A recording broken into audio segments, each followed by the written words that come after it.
Hello and welcome! In a video I did recently, Art Haul with a Twist, I'll link that up for you in case you missed it, I cleaned out the entire contents of my watercolor drawer, and in them were these two doodle books. At least that's what I call them, watercolor doodle books. And these two are made particularly out of Canson XL paper because I was just playing and I wanted to use a paper that I didn't really care much about. The point of these, in my opinion, is to use up what's left in your palette so you don't have to just wash it out and toss it, basically. This is valuable paint, guys. Do you agree? So that's why I made these, is to try and use that up. Spoiler alert, you will find out that you will never use all this up. It just goes forever. In that video, I had a request, though, to show you guys how to make these doodle books. So that's what we're doing today. In that video, I found this monstrously large piece of ancient watercolor paper with the yellowed edges. There's only this one sheet left. See the yellowed edges? And I figured this would be a great use of this paper, so that's what we're using. And, oh, guys, the good news is getting this out of the drawer was so easy. With it all reorganized like that, I was dreading it because it was the most very bottom thing, and I thought it would be oh so hard to get out, but it wasn't.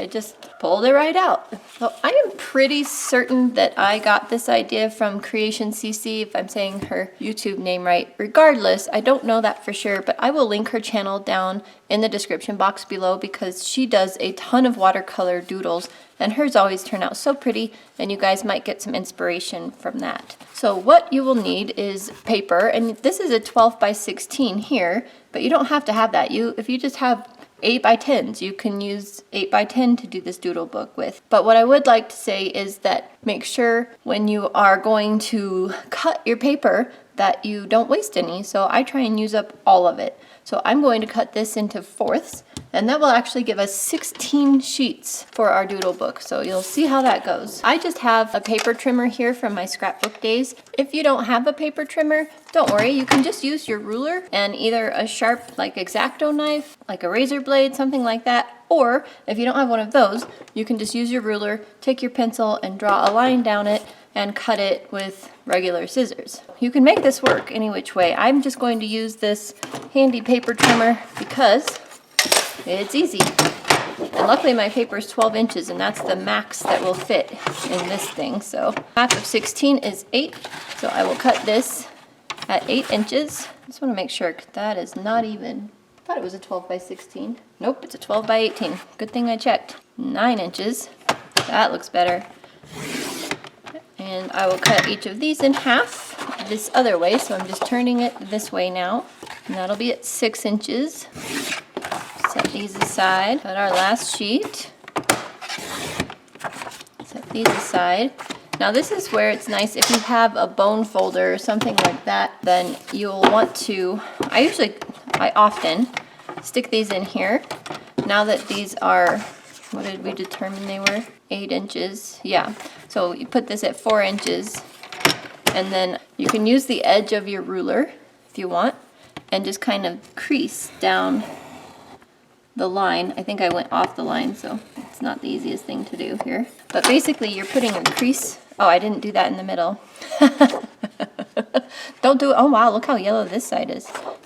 Look how yellow the back is. Wow. Well, this will be an interesting doodle book. Apparently that wasn't 8 inches. It was 9. Remember? 9.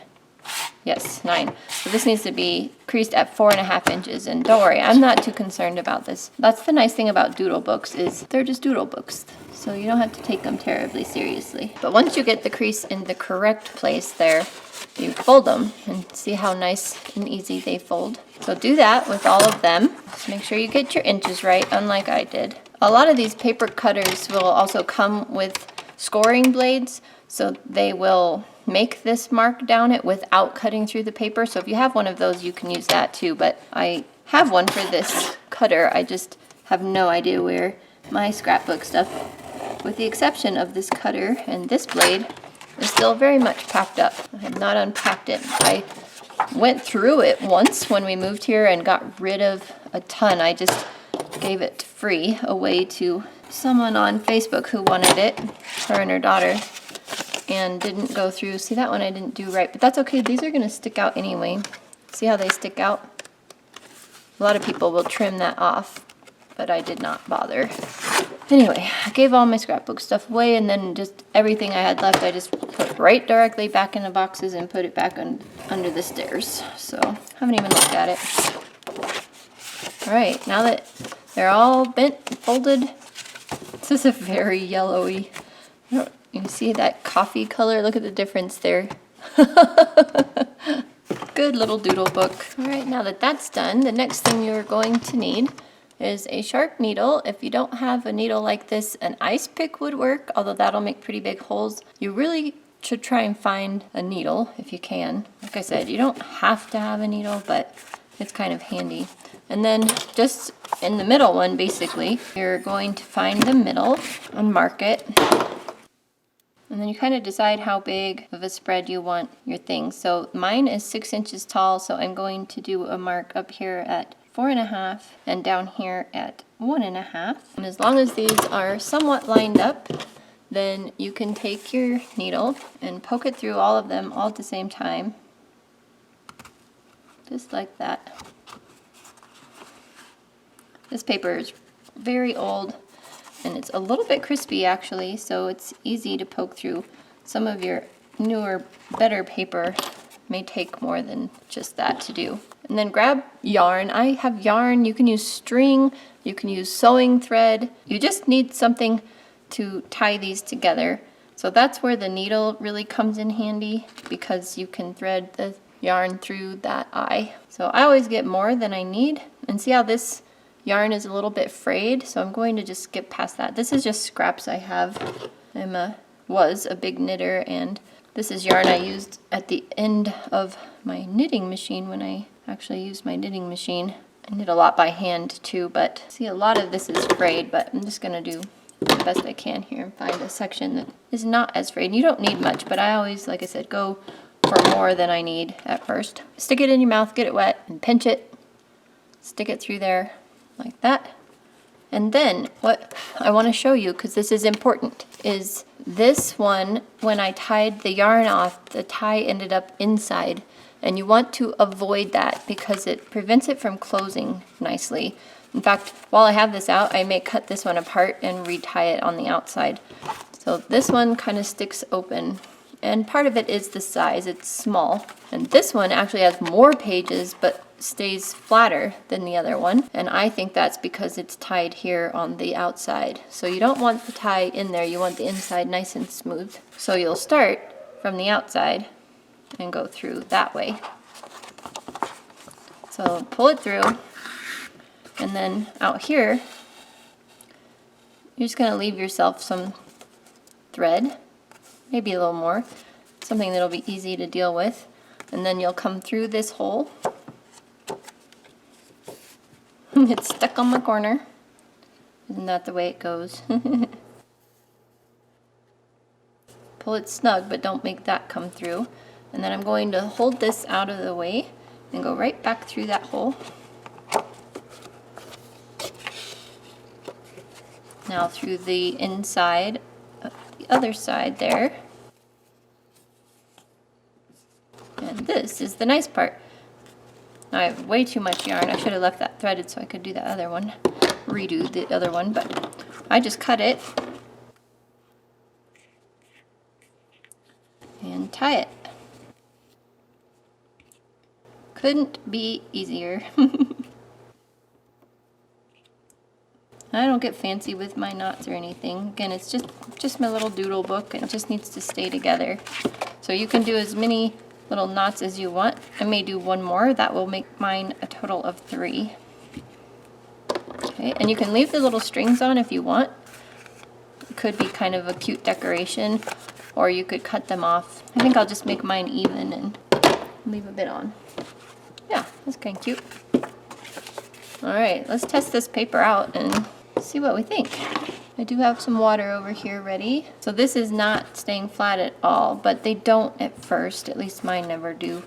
So I like to leave them in a place where they can have some heavy stuff on them for a while, get them kind of used to being flat.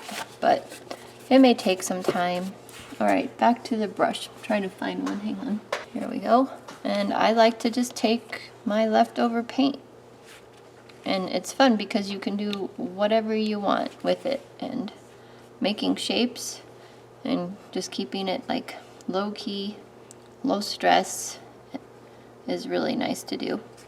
And what's fun to do with these shapes afterwards is if you have maybe gold, like gold embellishment pins or whatever those are called, metallic pins, even your little micron fine liners, just take those and draw shapes and designs inside of these. Or like if I did like a circle that kind of overlapped, it might be fun to make these shapes into trees, just bizarre trees, abstract trees. I think that would be really cool. I messed up my circle there. Don't worry, I can fix that. I actually kind of like this paper. It seems okay. I think this color right there is green gold. It's a pretty color. So what other shape can we do? Maybe a square. Or like a rectangle in this case. That's alright. And you can let the colors bleed if you want. You can keep them separate. This is your doodle book. You do what you want to do with it. Yeah, I actually really like this paper. It's treating me better than Canson. Sorry, hate to say it, but it's true. So you can see that I'm trying to use up scraps here on my palette, but I'm still ending up with a lot of paint left. But it's fun to try. Very fun to try. Oh, I should have lined those up like that. Maybe if I do something like that, that'll fix it. I kind of like it actually. And then I've got this deep blue over here. Well, deep or bright, I don't know which is the right word exactly. Let's do another triangle.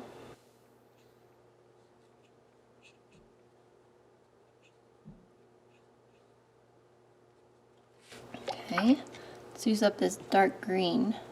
Ooh, that feels like it has some white in it, so I must have used with the cadmium yellow in there. Let's see. Maybe a bit of a circle over here. And that one definitely bled into there. It's kind of cool though. Makes it kind of look like it's see-through. In fact, I could just take it on over. Oh, still a little wet. Very cool. Okay, I think I will take that same dark greenish color. Do some of my little stem things. Trunks, whatever.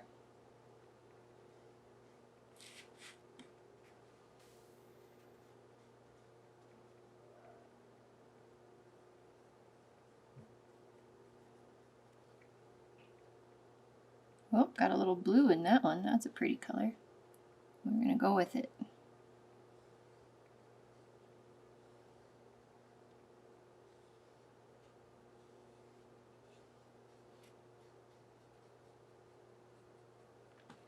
Then let's take this green. It's a lot of that.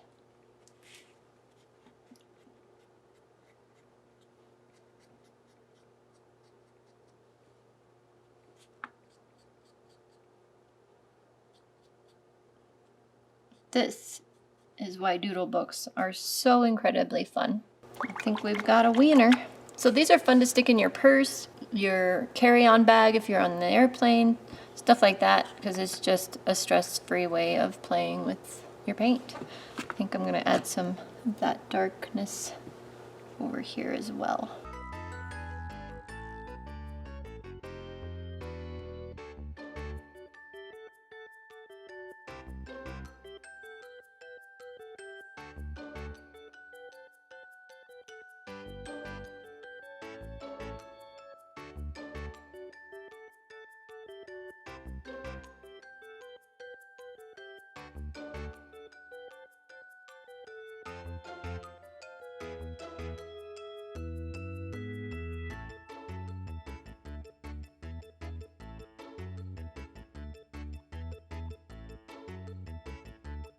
that finishes up our doodle books. Quick and easy. You saw I did this all in real time with you guys, and it didn't take very long, so have fun with that. Share with me down below if you make one and what you're going to do with it. I will see you guys in the next video. Bye for now.